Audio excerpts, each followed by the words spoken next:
Okay, now in this video we will be doing Ritz.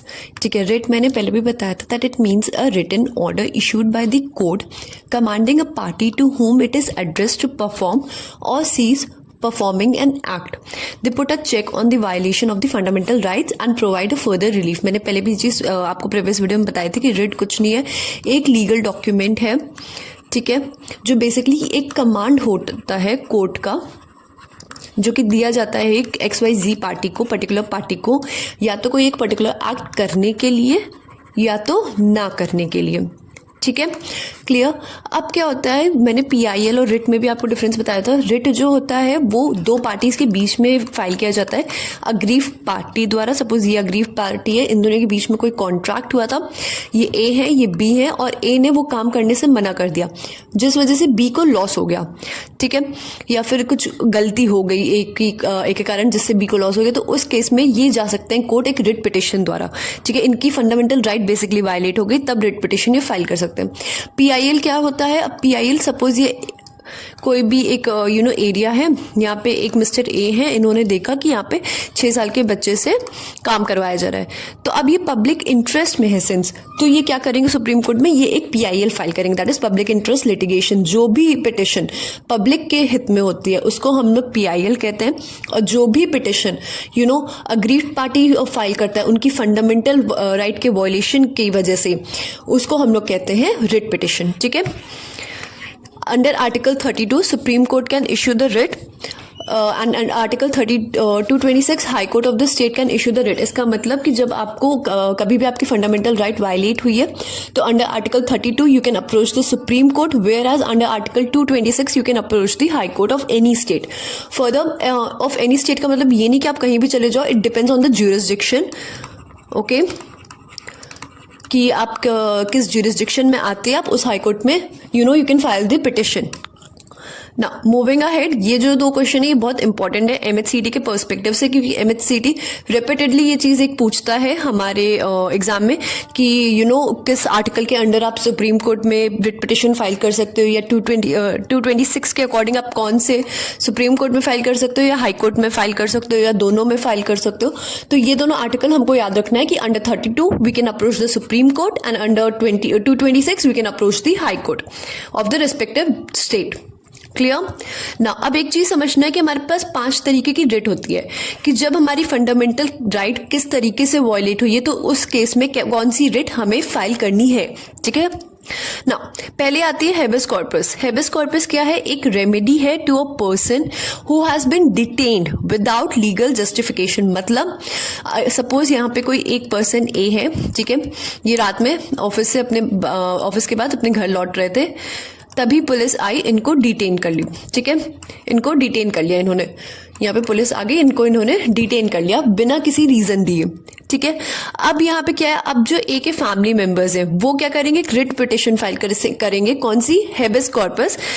क्यों, क्योंकि यहाँ पे उनको डिटेन किया गया बिना किसी जस्टिफिकेशन के, बिना उनको कोई रीजन दिए. क्लियर, बिना और ऐसा नहीं कि A ने कोई क्राइम किया है, उन्होंने कोई क्राइम नहीं किया, और अगर किया भी है तो फिर भी पुलिस ऑफिसर्स ने बिना उनको इन्फॉर्म किए उनको डिटेन कर लिया. ठीक है, but without legal justification through this writ court can inquire into the reason.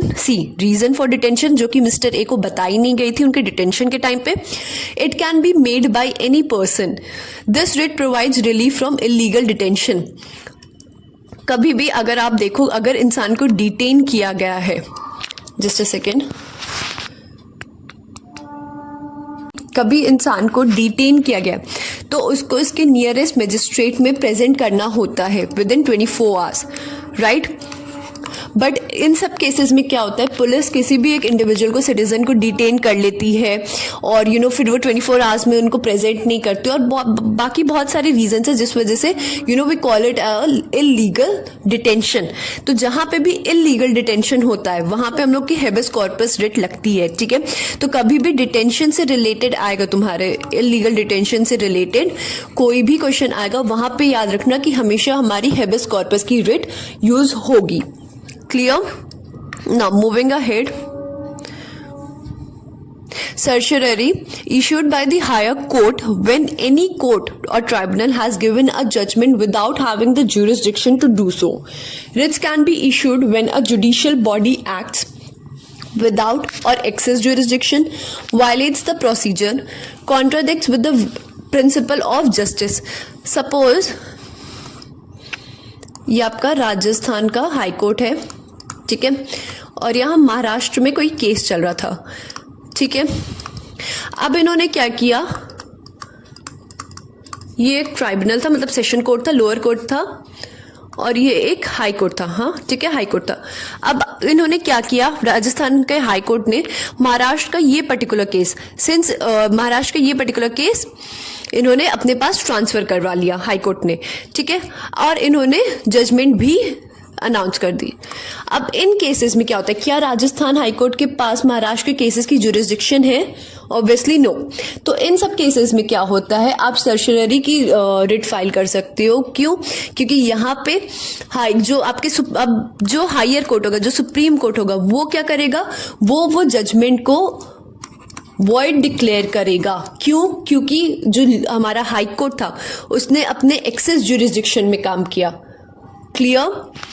अगर वायलेट्स द प्रोसीजर है, सपोज कोई भी एक राजस्थान का ही हाई कोर्ट है और वो अपनी ही जुरिस्डिक्शन में काम कर रहा है, लेकिन जो उसका रिक्वायर्ड प्रोसीजर था या जो प्रिंसिपल थे जस्टिस को, उसने उसको फॉलो नहीं किया और फिर जजमेंट निकाल दिया, तब भी वहां पे क्या है, सुप्रीम कोर्ट उसको क्वाश कर सकती है उस जजमेंट को। क्यों? क्योंकि अग्रीव्ड पार्टी सर्टियरी रिट के थ्रू पिटिशन फाइल करती है हायर कोर्ट में। क्लियर? मैं एक बारी फिर से समझा दे रही हूं। ये राजस्थान का सेशन कोर्ट है, इसने कोई एक जजमेंट निकाली, बट उसने उस एक पर्टिकुलर प्रोसीजर को फॉलो नहीं किया, उसने प्रिंसिपल्स को वायलेट किया, ठीक है। तो अब यहाँ पे जो अग्रीव पार्टी थी जिसके फेवर में जजमेंट नहीं दिया गया है, उसको लग रहा है कि यहाँ पे तो प्रोसीजर ही पर्टिकुलर फॉलो नहीं किया गया है, तो जजमेंट कैसे सही हो सकता है। तो वो क्या करेगा, वो सुप्रीम हाई कोर्ट में जाके पहले 226 के अंडर हाई कोर्ट में और 32 के अंडर आपके सुप्रीम कोर्ट में किसी भी एक में अपनी रिट पिटिशन डालेगा। कौन सी रिट पिटिशन? सर्टियरी की रिट पिटिशन डालेगा कि ऐसा ऐसा हुआ है और यहाँ पे राजस्थान के सेशन कोर्ट ने एक पर्टिकुलर प्रोसीजर फॉलो नहीं किया है। अब मैम क्या पहले वो सुप्रीम कोर्ट जाएगा कि हाई कोर्ट? हमेशा माना जाता है पहले ऐसे केसेस में कि इंसान सेशन कोर्ट के अगर जजमेंट से रिलेटेड कोई चीज़ है तो वो सबसे पहले जाएगा high court and then supreme court. Clear? एक हायरार्की चलती है तो उसी को वो फॉलो करेगा। अब आता है quo warranto. It means by what warrant, that is it prevents a person from occupying public office to which he is not entitled and further does not confers the requisite qualification. आपको पता होगा बहुत सारे अभी तो बहुत सारे fake case ये चल रहे हैं, आपके क्या बोलते हैं, डिजिटल स्कैम्स वगैरह चल रहे हैं, जिसमें पुलिस ऑफिसर्स आपके घर पे कॉल करते हैं एंड ऑल दैट, ये वो कि आपका बच्चा अरेस्ट हो गया एटसेट्रा एटसेट्रा। वो सब क्या होता है कि उस केसेस में जब वो लोग डिटेन किए जाते हैं तो उन पे यही चीज लगती है, by what authority, bye what warrant. उसमें कोई भी अग्रीव पार्टी होगी, क्लियर, कोई भी अग्रीव पार्टी होगी डिजिटल स्कैम में, तो वो कौन सी पिटिशन फाइल करेगी अपने हायर कोर्ट में? को वारंटो की, कि बाय व्हाट अथॉरिटी और बाय व्हाट वारंट उस इंसान ने ये सब किया, ठीक है। Prohibition, it means preventing any person for doing something. This writ is issued by the upper court to prevent lower court from doing something they are not supposed to do. अब तुम लोग बोलोगे मैम प्रोहिबिशन और सर्टियरी तो same है। हाँ है, almost है, बट एक थिन लाइन डिफरेंस है उन लोग के बीच में। क्या? ये देखो, certiorari is available only once the final order has been made and prohibition is available in the pre trial stage और during the pendency of the trial. मतलब जब भी जजमेंट सुना दिया गया है, ठीक है, सपोज कोई भी केस है, XYZ केस है और वहाँ पे प्रोसीजर फॉलो नहीं किया गया है, ठीक है, बट अभी वो केस चल रहा है, ठीक है, और उसी दौरान उस पार्टी ने रिट पिटिशन फाइल कर दी, तो वहाँ पे क्या लग जाएगा? प्रोहिबिशन लग जाएगा। उसके आगे जो कोर्ट होगा वो अपना जजमेंट नहीं सुना सकता है। बट अगर उस कोर्ट ने जजमेंट ऑलरेडी सुना दिया है तो वहाँ पे कौन सी वो रिट लगेगी? सर्टियरी की। और ये क्वेश्चन बहुत बार आता है एमएचसीटी में, तो इसको याद करके जाना, अच्छे से लर्न कर लेना कि सर्शियरी कब लगती है और प्रोहिबिशन कब लगती है, क्योंकि एमएचसीटी बहुत बार ये चीज़ पूछता है कि कौन सी रिट फाइल होती है जब आपका जो केस होता है वो प्री ट्रायल स्टेज में होता है और पेंडेंसी में होता है, और तब कौन सी रिट लगती है जब फाइनल जजमेंट दे दिया जाता है कोर्ट द्वारा। ठीक है, तो ये दोनों चीज़ हमको याद रखनी है। Coming to mandamus, an order issued by a court to compel performance of a particular act by lower court or a governmental officer body to correct a prior action of failure to act, it's known as command।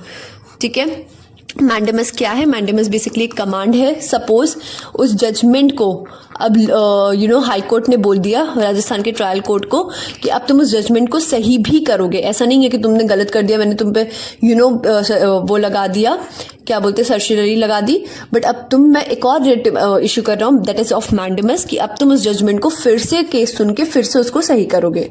ठीक है, mandamus is to command. Now, writs are available for enforcement of fundamental rights where orders are available for enforcement of any other right. आपकी writ तभी issue होती है, ये बात याद रखना कि रिट तभी इशू होती है जब फंडामेंटल राइट का वायोलेशन होता है। ठीक है ना, कमिंग टू डीपीएसपी, देखो गाइज यहाँ तक जो था आपका कॉन्स्टिट्यूएंट असेंबली, फंडामेंटल राइट्स और रिट्स, ये तीन चीज़ हमें बहुत अच्छे से करके जानी है। ठीक है, क्योंकि कॉन्स्टिट्यूशन का मेन क्वेश्चन इन्हीं से फंसता है। ठीक है ना, directive principle of state policy, 35 तक हमको पता है फंडामेंटल राइट्स थी। अब 36 जो आर्टिकल 51 क्या है हमारी, डीपीएसपी है। ठीक है, ये भी याद रखना है हमें। नाउ जस्ट अ सेकेंड, या it has been borrowed from the Irish constitution, ये एक चीज मैंने यहाँ पे लिखी है, इसको याद कर लेना क्योंकि ये बहुत बार पूछा गया है कि सिंस डीपीएसपी वगैरह से ना ज्यादा क्वेश्चंस नहीं बनते हैं हमारे, क्योंकि बहुत ज्यादा ये वेटेज हमारे एमएचसीटी में होल्ड नहीं करता है, ये चीज भी याद रखना। तो जो जो चीज मैं बताऊंगी वो चीज डीपीएसपी के बारे में याद कर लेना। पहला कि ये आर्टिकल 36 से 51 तक है, दूसरा ये आयरिश कॉन्स्टिट्यूशन से लिया गया है। ठीक है, ये दो चीज हमें डीपीएसपी के बारे में याद रखनी है। The guidelines are laid down for the central and the state governments, they are directives to the government for better functioning of the country and for the welfare of the citizens। ये हमको पता है कि DPSP क्या है, basically state और central government के लिए वो गाइडलाइंस हैं जिसपे वो लोग काम करें, किसके लिए, वेलफेयर ऑफ सिटीजन्स के लिए। क्लियर ना, आर्टिकल 37 क्या कहता है, provision in part 4 shall not be enforceable by any court, मतलब हाँ ये भी याद रखना कि डीपीएसपी हमारे पार्ट 4 में दिया गया है। तो हमने कौन सी तीन चीजें याद रखनी है, जस्ट अ सेकेंड, हमें कौन सी तीन चीजें याद रखनी है इसके बारे में। पहला कि डीपीएसपी पार्ट 4 में दिया है, ये आयरिश कॉन्स्टिट्यूशन से लिया गया है और ये 36 to 51 आर्टिकल में है, ये तीन चीज हो गई। मूविंग अहेड, 37 आर्टिकल हमारा क्या कहता है कि अगर कोई भी स्टेट या सेंट्रल गवर्नमेंट अपना काम ठीक से नहीं कर रहा है, मतलब कि अगर कोई भी चीजें लैक हो रही है, तो उसमें जुडिशियरी कोर्ट कोई भी इंटरफेयर नहीं करेगा। ठीक है ना, article 39A free legal aid की बात करता है, ये एक आर्टिकल हमें याद रखना है क्योंकि एमएचसीटी में बहुत बार ये चीज आई है कि फ्री लीगल एड की बात कौन से आर्टिकल में की गई है, तो ये 39 क्लॉज ए है। ठीक है, 39 क्लॉज ए में डिफरेंस है, ये बात भी याद रखना, और एमएचसीटी में आपको ऑप्शन में दोनों चीज मिलेगी। ठीक है, तो it is 39 clause A. Clear, free legal aid होती क्या है मैं ये भी बता दे रही हूँ कि free legal aid is basically कि स्टेट्स वगैरह इंश्योर करते हैं कि जो बीपीएल लोग होते हैं, बहुत पुअर लोग होते हैं, उनको ऐसा ना हो कि जस्टिस ना मिले just because they are economically backward classes. ठीक है, और अदर डिसेबिलिटीज। क्लियर, इस वजह से वो लोग फ्री लीगल एड देते हैं, मतलब कि उनकी जो एड होती है, उनके जो चार्जेस वगैरह कोई वो लोग चार्ज नहीं करते हैं उनके ट्रायल के लिए एंड उनकी एक्स्ट्रा उस सर्विसेज के लिए। ना, डीपीएसपी के अब बेसिक फीचर समझ लो। Securing and protecting a social order in which justice, social, economic and political is rendered, minimizing inequalities in income and eliminating inequalities in status, facilities and opportunities। ये तुमको मैं किसकी रिस्पॉन्सिबिलिटीज बता रही हूँ, स्टेट और सेंट्रल की रिस्पॉन्सिबिलिटीज उनके सिटीजन्स के तरफ। ठीक है, the ownership and control of the material resources of the community are so distributed as best to subserve the common good. The operation of the economic system should not result in the concentration of wealth and means of production to the common detriment. There should be equal pay for equal work for both men and women. Clear. जो ठीक है, कुछ चीज़ें आज भी lack कर रही हैं, but still central and state की responsibility and they are working towards it. बहुत सिंपल लैंग्वेज में लिखा है, तो मैं बहुत डेप्थ में नहीं जा रही हूँ इन सबके. The health and strength of workers men and women should be maintain, कि ओवर वर्क ना कराया जाए, और ऐसा ना हो कि they are doing overtime all the time, etcetera etcetera. The tender age of the children should not be abused and citizens should not be forced by economic necessity to enter avocations unsuited for to their age or strength. मतलब जो आपके छोटे बच्चे 16 to 14 years तक उनका exploitation नहीं होनी चाहिए, trafficking नहीं होनी चाहिए, just because they're economically backward classes. Children should be given opportunities and facilities to develop in a healthy manner and in conditions of freedom and dignity. ठीक है. Childhood and youth should be protected against exploitation and against moral and material abandonment. Provision for free legal aid and promotion of a legal system promoting justice and ensuring that justice is not denied to any citizen by reason of economic and other disabilities. ये अभी मैंने क्या बताया था? Free legal aid. Organizing village panchayats etc. Clear? अब आता है हमारा fundamental duties. ठीक है. They were added to the Constitution of India through 42nd Amendment Act 1976. ये बहुत इंपॉर्टेंट चीज़ है. फंडामेंटल ड्यूटीज़ और DPSP दोनों में बहुत ज़्यादा कुछ है नहीं, इसलिए ये बेसिक चीज़ हमें याद रखनी है. DPSP में मैंने 3-4 चीज़ें बताई थी, वो कि पार्ट 4 में है 36 to 51 में, 36 आर्टिकल टू 51 आर्टिकल में इरिश कॉन्स्टिट्यूशन से लिया गया था, और आपका एक 39A जिसमें फ्री लीगल एड की बात की गई है. ये DPSP के बारे में. Fundamental duties were added through 42nd Amendment Act 1976. Article 51A was inserted in the Constitution enumerating the duties of the citizens. Fundamental duties क्या होती है? जैसे स्टेट और सेंट्रल और स्टेट की कुछ रिस्पॉन्सिबिलिटीज हैं DPSP में, वैसे ही फंडामेंटल ड्यूटीज क्या है? सिटीजन्स की कुछ रिस्पॉन्सिबिलिटीज हैं गवर्नमेंट की तरफ और अपनी कंट्री की तरफ. क्लियर? तो 51A was inserted enumerating the duties of the citizen. और एक चीज मैंने पढ़ाई थी 86 अमेंडमेंट एक्ट के थ्रू कुछ आया था. क्या था वो? Right to education. क्लियर? कौन से आर्टिकल में? 21 क्लॉज A. ये सब चीजें याद रखनी है. The parliament added the fundamental duty on the parents to provide an opportunity for education to their children. Even though right to education हमारा फंडामेंटल राइट है, बट ये एक ड्यूटी भी है अंडर फंडामेंटल ड्यूटीज. किसकी? पेरेंट्स की. To provide education to their children. क्या features हैं? To abide by constitution and respect its ideals and institution, the national flag and the national anthem, कि हमें अपने नेशनल फ्लैग और एंथम की respect करनी चाहिए. To cherish and follow the noble ideas which inspired our national struggle for freedom.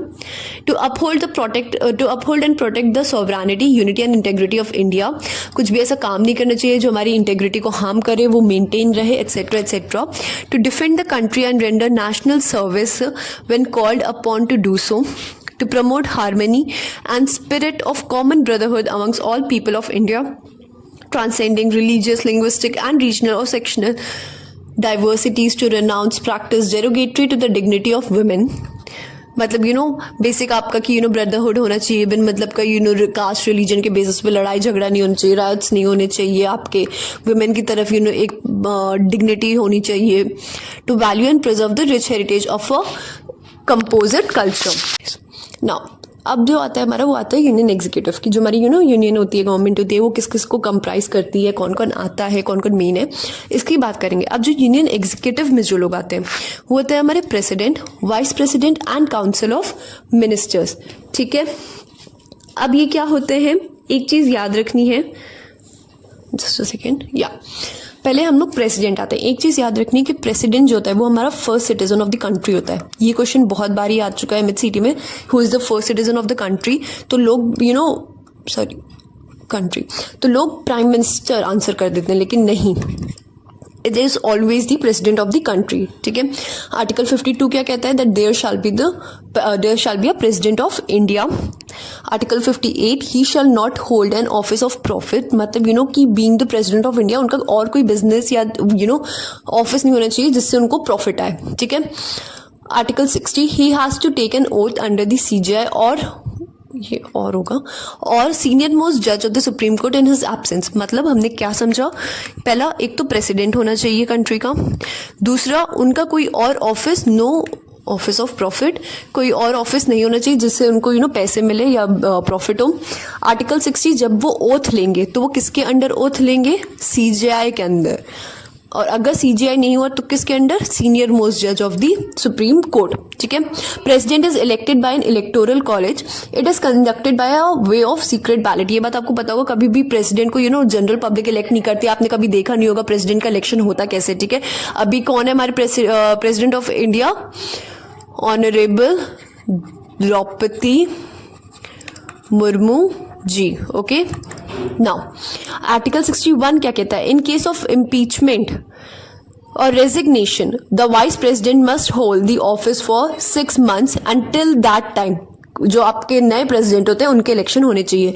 अगर किसी reason की वजह से प्रेसिडेंट को निकाल दिया जाए, मतलब इम्पीचमेंट हो जाए, या वो खुद रिजाइन कर दे, या उनकी डेथ हो जाए, तो उस केस में ऑफिस कौन होल्ड करेगा, it will be the vice president. Now, talking about the vice president himself, Article 63, there shall be a vice president of India.